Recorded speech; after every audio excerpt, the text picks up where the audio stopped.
ओम शांति। 13 मार्च की बाबा की मुरली। मीठे बच्चे, सारी दुनिया में तुम्हारे जैसा पद्मा पदम भाग्यशाली स्टूडेंट कोई नहीं। तुम्हें स्वयं ज्ञान सागर बाप टीचर बनकर पढ़ाते हैं। प्रश्न, कौन सा शौक सदा बना रहे तो मोह की रगें टूट जाएंगी? उत्तर, सर्विस करने का शौक बना रहे तो मोह की रगें टूट जाएंगी। सदा बुद्धि में याद रहे कि इन आँखों से जो कुछ देखते हैं यह सब विनाशी है। इसे देखते हुए भी नहीं देखना है। बाप की श्रीमत है, hear no evil, see no evil, talk no evil. Service करने का शौक बना रहे, क्योंकि बुद्धि का योग सेवा में लगा रहेगा तो मोह की रगें टूट जाएंगी। ओम शांति। शिव भगवानुवाच, मीठे सालिग्रामों या रूहानी बच्चों प्रति। यह तो बच्चे समझते हैं हम सतयुगी आदि सनातन पवित्र देवी देवता धर्म के थे, तो यह याद रखना है। आदि सनातन देवी देवता धर्म को तो बहुत मानते हैं, परंतु देवता धर्म के बदले हिंदू नाम रख दिया है। तुम जानते हो हम आदि सनातन कौन थे, फिर पुनर्जन्म लेते लेते यह बने हैं। यह भगवान बैठ समझाते हैं। भगवान कोई देहधारी मनुष्य नहीं है और सबको अपनी अपनी देह है। शिव बाबा को कहा जाता है विदेही। उनको अपनी देह नहीं है और सबको अपनी देह है, तो अपने को भी ऐसा विदेही समझना कितना मीठा लगता है। हम क्या थे, अब क्या बन रहे हैं। यह ड्रामा कैसा बना हुआ है यह भी तुम अभी समझते हो। यह देवी देवता धर्म ही पवित्र गृहस्थ आश्रम था, अभी आश्रम नहीं है। तुम जानते हो अभी हम आदि सनातन देवी देवता धर्म की स्थापना कर रहे हैं। पहले बाबा ने कहा याद रखना है, पवित्र देवी देवता धर्म के थे। फिर अपना फर्ज याद दिलाया कि तुम जानते हो देवी देवता धर्म की हम स्थापना कर रहे हैं। हिंदू नाम तो अभी रखा है, आदि सनातन हिंदू धर्म तो है नहीं। बाबा ने बहुत बार कहा है आदि सनातन धर्म वालों को समझाओ। बोलो, इसमें लिखो, आदि सनातन देवी देवता पवित्र धर्म के हो या हिंदू धर्म के हो, तो उनको 84 जन्मों का मालूम पड़े। यह नॉलेज तो बहुत सहज है, सिर्फ लाखों वर्ष कहने से मनुष्य मूंझ पड़ते हैं। यह भी ड्रामा में नोंद है। सतो प्रधान से तमो प्रधान बनने का भी ड्रामा में पार्ट है। देवता धर्म वाले ही 84 जन्म लेते लेते कितने छीछी बन पड़े हैं। पहले भारत कितना ऊंच था, भारत की ही महिमा करनी चाहिए। अब फिर तमो प्रधान से सतो प्रधान, पुरानी दुनिया से नई दुनिया जरूर बननी है। आगे चलकर तुम्हारी बात को समझेंगे जरूर। बोलो, घोर नींद से जागो, बाप और वर्षे को याद करो। तुम बच्चों को सारा दिन खुशी रहनी चाहिए। सारी दुनिया में, सारे भारत में तुम्हारे जैसे पद्मा पदम भाग्यशाली स्टूडेंट कोई नहीं। समझते हो जो हम थे वही फिर बनेंगे, छांट करके फिर वही निकलेंगे। इसमें तो मुंजो मत। प्रदर्शनी में थोड़ा भी सुनकर जाते हैं तो वह भी प्रजा बनती जाती है, क्योंकि अविनाशी ज्ञान धन का तो विनाश नहीं होता है। दिन प्रतिदिन तुम्हारी संस्था जोर भरती जाएंगी, फिर ढेरों के ढेर तुम्हारे पास आएंगे। धीरे धीरे धर्म की स्थापना होती है। जब कोई बड़ा आदमी बाहर से आता है तो उनका मुंह देखने के लिए कितने ढेर मनुष्य जाते हैं। यहाँ तो वह बात नहीं। तुम जानते हो इस दुनिया में जो भी चीज़ें हैं सब विनाशी हैं, उन्हें नहीं देखना है। सी नो इविल। यह कीचड़ा तो भस्म होने वाला है। जो भी कुछ देखते हैं मनुष्य आदि, समझते हैं यह तो सब कलयुगी है। तुम हो संगम युगी ब्राह्मण। संगम युग को कोई जानते नहीं। इतना सिर्फ याद करो, यह संगम युग है, अब घर जाना है। पवित्र भी जरूर बनना है। अब बाप कहते हैं यह काम विकार आदि मध्य अंत दुख देने वाला है, इसको जीतो। विष के लिए देखो कितना तंग करते हैं। बाप कहते हैं काम महाशत्रु है, उसको जीतना है। अब इस समय कितने ढेर मनुष्य हैं दुनिया में, तुम एक एक को कहाँ तक समझाएंगे। एक को समझाते हो तो दूसरा कहता है जादू है, फिर पढ़ाई छोड़ देते हैं। इसलिए बाप कहते हैं आदि सनातन धर्म वालों को समझाओ। आदि सनातन है ही देवता धर्म। तुम समझाते हो इन लक्ष्मी नारायण ने यह पद कैसे पाया, मनुष्य से देवता कैसे बने। जरूर अंतिम जन्म होगा, 84 जन्म पूरे कर फिर यह बने। जिनको सर्विस का शौक है वह तो इसमें लगे रहते हैं और सब तरफ से मोह आदि टूट जाता है। हम इन आँखों से जो कुछ देखते हैं इनको भूलना है, जैसे कि देखते ही नहीं हैं। सी नो इविल। मनुष्य तो बंदरों का चित्र बना देते हैं, समझते कुछ भी नहीं। बच्चियाँ कितनी मेहनत करती हैं, बाबा उन्हें आफरीन देते हैं जो समझाकर लायक बनाती हैं। प्राइज़ भी उन्हों को ही मिलती हैं जो काम करके दिखाते हैं। तुम जानते हो बाबा हमको कितनी प्राइज़ देंगे। पहला नंबर है सूर्यवंशी राजधानी की प्राइज़, सेकंड नंबर है चंद्रवंशी की प्राइज़। नंबरवार तो होते ही हैं। भक्ति मार्ग के शास्त्र भी कितने बैठ बनाते हैं। अब बाप समझाते हैं इन शास्त्र पढ़ने यज्ञ तप करने से मेरे से कोई मिलता नहीं है। दिन प्रतिदिन कितने पाप आत्मा बनते जाते हैं, पुण्य आत्मा कोई बन न सके। बाप ही आकर पुण्य आत्मा बनाते हैं। एक है हद का दान पुण्य, दूसरा है बेहद का। भक्ति मार्ग में इनडायरेक्ट ईश्वर अर्थ दान पुण्य करते हैं, परंतु ईश्वर किसको कहा जाता है यह जानते ही नहीं। अभी तुम जानते हो। तुम कहते हो कि शिव बाबा ही हमको क्या से क्या बनाते हैं। भगवान तो एक ही है, उनको फिर सर्वव्यापी कह दिया है। तो उनको समझाना चाहिए कि यह तुम लोगों ने क्या किया है। तुम्हारे पास आते भी हैं, थोड़ा सुनकर बाहर गए, खलास, यहाँ की यहाँ रही, सब भूल जाता है। तुमको कहते हैं ज्ञान बहुत अच्छा है, हम फिर आएंगे, परंतु मोह की रगें टूटती नहीं हैं।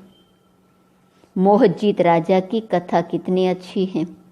मोहजीत राजा फर्स्ट क्लास, यह लक्ष्मी नारायण है, परंतु मनुष्य समझते ही नहीं। वंडर है, रावण राज्य में सीढ़ी उतरते एकदम नीचे गिर जाते हैं। बच्चों का खेल होता है ना, ऊपर जाकर फिर नीचे गिरते हैं। तुम्हारा भी खेल बहुत सहज है। बाप कहते हैं अच्छी रीति धारणा करो, कोई छीछी काम नहीं करो। बाप कहते हैं मैं बीज रूप सतचित आनंद स्वरूप हूँ, ज्ञान का सागर हूँ। अब ज्ञान का सागर ऊपर बैठा रहेगा क्या? जरूर कभी आकर ज्ञान दिया होगा। ज्ञान क्या चीज है यह भी किसको मालूम नहीं है। अब बाप कहते हैं मैं तुमको पढ़ाने आता हूँ तो रेगुलर पढ़ना चाहिए, एक दिन भी पढ़ाई मिस नहीं करनी चाहिए। कोई ना कोई पॉइंट जरूर अच्छी मिलेंगी। मुरली नहीं पढ़ेंगे तो जरूर पॉइंट्स मिस हो जाएंगी। अथाह पॉइंट्स हैं। यह भी तुमको समझाना है कि तुम भारतवासी आदि सनातन देवी देवता धर्म के थे। अभी कितने ढेर धर्म हैं। फिर हिस्ट्री मस्ट रिपीट। यह चढ़ने और उतरने की सीढ़ी है। जैसे जिन को हुक्म दिया सीढ़ी उतरो और चढ़ो। तुम सब जिन हो ना। 84 की सीढ़ी चढ़ते हो फिर उतरते हो। कितने ढेर मनुष्य हैं, हर एक को कितना पार्ट बजाना होता है। बच्चों को तो बड़ा वंडर लगना चाहिए। तुमको बेहद के नाटक की पूरी पहचान मिली है। सारे सृष्टि के आदि मध्य अंत को अभी तुम ही जानते हो, कोई भी मनुष्य नहीं जान सकते हैं। सतयुग में किसके मुख द्वारा कोई भी कुवचन नहीं निकलते हैं। यहाँ तो एक दो को गाली देते रहते हैं। यह है विषय वैतरणी नदी, रौरव नर्क। सभी मनुष्य रौरव नर्क में पड़े हैं।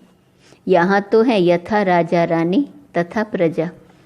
तुम्हारी विजय होनी है अंत में, जब समझेंगे आदि सनातन देवी देवता धर्म की स्थापना किसने की। यही पहले नंबर की मुख्य बात है जो कोई नहीं जानते। बाप कहते हैं मैं तो हूँ ही गरीब निवास। यह पिछाड़ी को समझेंगे जब टू लेट हो जाते हैं। अब तुमको तीसरा नेत्र मिला है, स्वीट गर और स्वीट राजाई बुद्धि में याद है। बाप कहते हैं अब शांति धाम सुख धाम में जाना है। तुमने जो पार्ट बजाया अब बुद्धि में तो आता है ना। और सब मरे पड़े हैं सिवाय तुम ब्राह्मणों के। ब्राह्मण ही खड़े हो जाएंगे, ब्राह्मण ही सो देवता बनते हैं। यह एक धर्म स्थापन हो रहा है, और धर्म कैसे स्थापन होते हैं यह भी बुद्धि में है। समझाने वाला एक बाप है। ऐसे बाप को घड़ी घड़ी याद करना चाहिए। धंधा आदि भल करो, सिर्फ पवित्र बनो। आदि सनातन देवी देवता धर्म पवित्र था, अब फिर पवित्र बनना है। चलते फिरते मुझ बाप को याद करो तो तुम सतो प्रधान बन जाएंगे। ताकत तब आएंगे जब सतो प्रधान बनेंगे। सिवाय याद की यात्रा तुम ऊंचते ऊंच पद कभी भी पा नहीं सकते हो। जब सतो प्रधान तक पहुँचेंगे तब ही पाप कटेंगे। यह है योग अग्नि, यह अक्सर गीता के हैं। योग योग कह माथा मारते हैं, विलायत से भी फंसा कर ले आते हैं योग सिखाने के लिए। अब जब तुम्हारी बात कोई समझे, परमात्मा सुप्रीम सोल तो एक ही है, वही आकर सबको सुप्रीम बनाते हैं। एक दिन अखबार वाले ऐसी ऐसी बातें डालेंगे, यह तो बरोबर है। राजयोग सिवाय एक परमपिता परमात्मा के और कोई सिखला न सके। ऐसी बातें बड़े बड़े अक्षरों में डालनी चाहिए। अच्छा, मीठे मीठे सिक्की लदे बच्चों प्रति माता पिता बाप दादा का याद प्यार और गुड मॉर्निंग। रूहानी बाप की रूहानी बच्चों को नमस्ते। रूहानी बच्चों की रूहानी बाप को नमस्ते नमस्ते नमस्ते। धारणा के लिए मुख्य सार। पहली पॉइंट, सूर्यवंशी राजधानी की प्राइज लेने के लिए बाप दादा की आफरीन लेनी है। सर्विस करके दिखाना है, मोह की रगें तोड़ देनी है। दूसरी पॉइंट, ज्ञान सागर विदेही बाप स्वयं पढ़ाने आते हैं, इसलिए रोज पढ़ना है। एक दिन भी पढ़ाई मिस नहीं करनी है। बाप समान विदेही बनने का पुरुषार्थ करना है। वरदान, अपने प्रैक्टिकल जीवन के प्रूफ द्वारा साइलेंस की शक्ति का आवाज फैलाने वाले विशेष सेवाधारी भव। हर एक को साइलेंस की शक्ति का अनुभव कराना यह विशेष सेवा है। जैसे साइलेंस की पावर नामी ग्रामी है, ऐसे साइलेंस पावर नामी ग्रामी हो जाए। सबके मुख से आवाज निकले कि साइलेंस पावर साइंस से भी ऊंची है। वह दिन भी आना है। साइलेंस के पावर की प्रत्यक्षता अर्थात बाप की प्रत्यक्षता। साइलेंस पावर का प्रैक्टिकल प्रूफ है आप सबकी जीवन। हर एक चलते फिरते पीस के मॉडल दिखाई दे तो साइंस वालों की नज़र भी साइलेंस वालों पर जाएंगी। ऐसी सेवा करो तब कहेंगे विशेष सेवाधारी। स्लोगन, सेवा और स्थिति का बैलेंस रखो तो सर्व की ब्लेसिंग मिलती रहेंगी। मातेश्वरी जी के अनमोल महावाक्य। गीत, नयनहीन को राह दिखाओ प्रभु।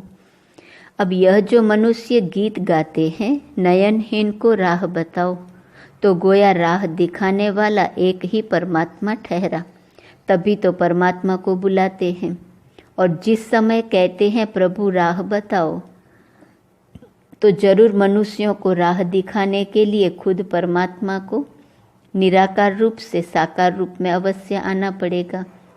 तभी तो स्थूल में राह बताएगा। आने बिगर राह तो नहीं बता सकेंगे। अब मनुष्य जो मुंझे हुए हैं, उन मुंझे हुए को राह चाहिए, इसलिए परमात्मा को कहते हैं नयनहीन को राह बताओ प्रभु। इसको ही फिर खिवैया भी कहा जाता है, जो उस पार अथवा इन 5 तत्वों की जो बनी हुई सृष्टि है, इससे पार कर उस पार, अर्थात 5 तत्वों से पार जो छठा तत्व अखंड ज्योति मह तत्व है उसमें ले चलेगा। तो परमात्मा भी जब उस पार से इस पार आवे तभी तो ले चलेगा। तो परमात्मा को भी अपने धाम से आना पड़ता है, तभी तो परमात्मा को खिवैया कहते हैं। वही हम बोट को अर्थात आत्मा रूपी नाव को पार ले चलता है। अब जो परमात्मा के साथ योग रखता है उनको साथ ले जाएगा। बाकी जो बच जाएंगे वे धर्मराज की सजाएं खाकर बाद में मुक्त होते हैं। जब सभी मनुष्य अति दुखी होते हैं तो परमात्मा को याद करते हैं, परमात्मा इस कांटों की दुनिया से ले चल फूलों की छाव में। इससे सिद्ध है कि जरूर वो भी कोई दुनिया है। अब यह तो सभी मनुष्य जानते हैं कि अब का जो संसार है वो कांटों से भरा हुआ है, जिस कारण मनुष्य दुख और अशांति को प्राप्त कर रहे हैं और याद फिर फूलों की दुनिया को करते हैं। तो जरूर वो भी कोई दुनिया होगी जिस दुनिया के संस्कार आत्मा में भरे हुए हैं। अब यह तो हम जानते हैं कि दुख अशांति यह सब कर्म बंधन का हिसाब किताब है। राजा से लेकर रंक तक हर एक मनुष्य मात्र इस हिसाब में पूरे जकड़े हुए हैं। इसलिए परमात्मा तो खुद कहता है अब का संसार कलयुग है, तो वो सारा कर्म बंधन का बना हुआ है। और आगे का संसार सतयुग था जिसको फूलों की दुनिया कहते हैं। अब वो है कर्म बंधन से रहित जीवन मुक्त देवी देवताओं का राज्य जो अब नहीं है। अब यह जो हम जीवन मुक्त कहते हैं तो इसका मतलब यह नहीं कि हम कोई देह से मुक्त थे।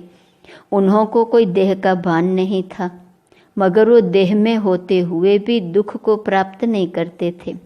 गोया वहाँ कोई भी कर्म बंधन का मामला नहीं है। वो जीवन लेते जीवन छोड़ते आदि मध्य अंत सुख को प्राप्त करते थे। तो जीवन मुक्ति का मतलब है जीवन होते कर्मातीत। अब ये सारी दुनिया 5 विकारों में पूरी जकड़ी हुई है, मानो 5 विकारों का पूरा पूरा वास है। परंतु मनुष्य में इतनी ताकत नहीं है जो इन 5 भूतों को जीत सके। तभी परमात्मा खुद आकर हमें 5 भूतों से छुड़ाते हैं और भविष्य प्रारब्ध देवी देवता पद प्राप्त कराते हैं। अच्छा, ओम शांति। आज का स्वमान, मैं सर्व प्राप्ति स्वरूप आत्मा हूँ। अव्यक्त इशारे की पॉइंट 13 मार्च। संगम युगी ब्राह्मण संसार के अधिकारी आत्माएं अर्थात बेगमपुर के बादशाह। संकल्प में भी गम अर्थात दुख की लहर न हो। बेगमपुर के बादशाह सदा सुख की सैया पर सुखमय संसार में स्वयं को अनुभव करो, क्योंकि ब्राह्मणों के खजाने में अप्राप्त कोई वस्तु नहीं। अप्राप्ति दुख का कारण है, प्राप्ति सुख का साधन है। तो सर्व प्राप्ति स्वरूप अर्थात सुख स्वरूप स्थिति में रहो। ओम शांति।